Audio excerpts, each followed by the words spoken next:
Ibu, bapak, saudari, saudara, rekan-rekan muda dan adik-adik sekalian dimanapun kalian berada, bertemu kembali dengan saya Romo Tino SSCC di dalam catatan peziarah. Seringkali kita tidak menghormati martabat manusia hanya karena kita tidak mau apa yang menjadi ambisi kita tertunda, apa yang menjadi keinginan kita tidak terlaksana. Tetapi hari ini di dalam perayaan Santa Perawan Maria diangkat ke surga, Anda dan saya serta kita semua ditantang untuk senantiasa berani taat dan setia pada rencana Allah di dalam hidup kita, bukan untuk menyombongkan diri, tetapi memuliakan nama Tuhan di setiap karya, tugas, dan perutusan kita.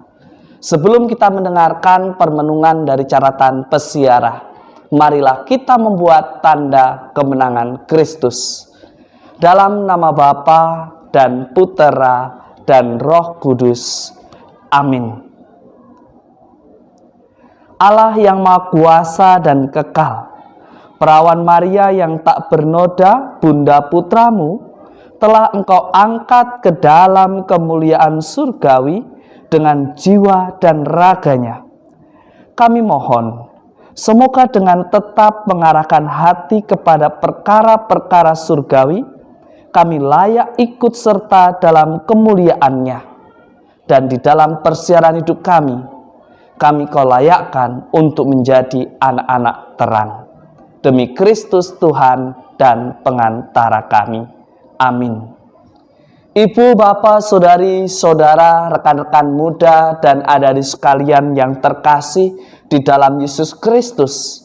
Seringkali kita berpikir bahwa kita yang mengalami penderitaan karena Tuhan yang menghukum.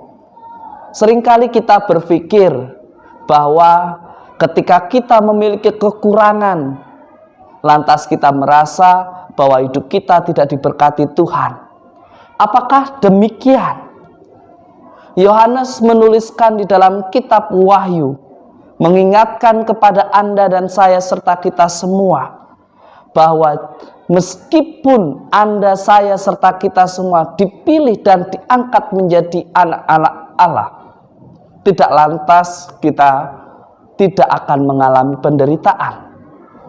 Tidak lantas kita tidak akan mengalami persoalan hidup. Kita diingatkan bahwa kita semua akan senantiasa mengalami suka dan duka di dalam perjalanan menuju kepada Bapa dalam ketaatan dan kesetiaan rencananya. Sebagaimana digambarkan di dalam kitab Wahyu dalam bacaan pertama pada hari ini, seorang wanita melahirkan seorang anak dan anak itu berada dalam ancaman seekor naga yang siap memaksanya. Namun begitu ia lahir, ia langsung dibawa ke hadapan Allah sehingga terluput dari bahaya. Sementara si wanita lari ke tempat yang sudah disiapkan Allah. Hal ini kiranya menggambarkan bahwa Bunda Maria yang melahirkan Kristus bagi kita umatnya, dan kini ia sudah berada di tempat yang disediakan oleh Allah. Maka tugas untuk menghadirkan Kristus bagi dunia kini berada di tangan gereja.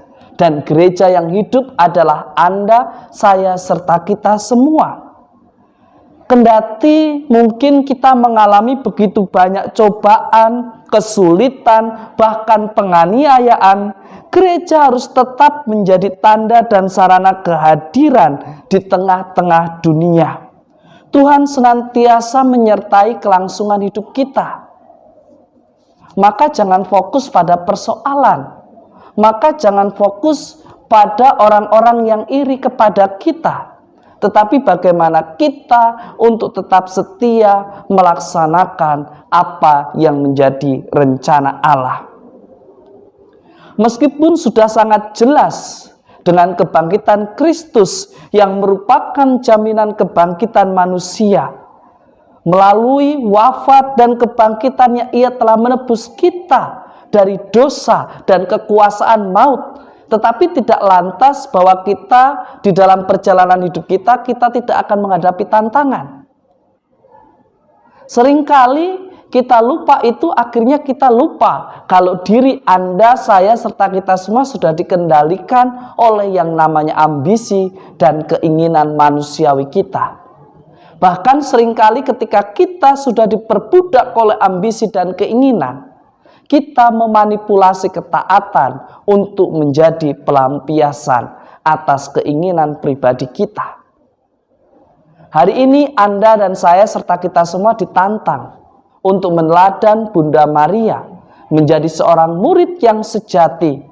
Meskipun ia harus melihat putranya yang tunggal yang katanya adalah putra tunggal Allah yang diutus ke dunia untuk membebaskan manusia. Tetapi dengan cara sedemikian, Maria tidak memprotesnya. Di dalam diam, dia mencari kehendak Allah. Di dalam diam, dia melaksanakan di dalam ketaatan. Martabat manusia yang sudah dijual oleh manusia pertama sebagaimana dikisahkan di dalam Kejadian, kini telah diangkat dan dikembalikan martabatnya oleh ketaatan Bunda Maria di dalam rencana keselamatan yang Allah rencanakan bagi kita umatnya. Maka sangat wajar ketika Elizabeth menerima salam Bunda Maria. Ia begitu kegirangan karena mendapatkan salam dari Bunda Tuhan kita Yesus Kristus. Maka mestinya sebagai gereja yang hidup, sapaan kita, kehadiran kita, kunjungan kita membawa sukacita, membawa keselamatan.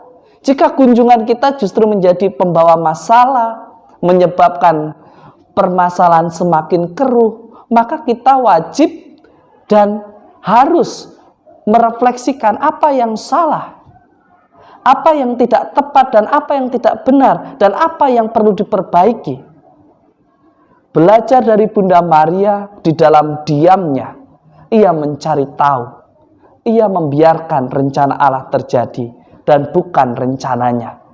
Beranikah kita di dalam perjalanan persiaran hidup kita senantiasa membiarkan rencana Allah yang sungguh hadir dan terjadi di dalam hidup kita? Semoga berkat Tuhan senantiasa melindungi dan memberkati kita semua, Bapa dan Putera dan Roh Kudus. Amin. Kasih Allah sungguh luar biasa dan tidak pernah terbatas. Tetapi akankah kita selalu setia di dalam rancangannya, di dalam persiaran hidup kita? Orang yang taat, orang yang setia dan hidup di dalam kebenaran, ialah yang akan selalu diselamatkan. Selamat hari Minggu, Tuhan memberkati. Amin.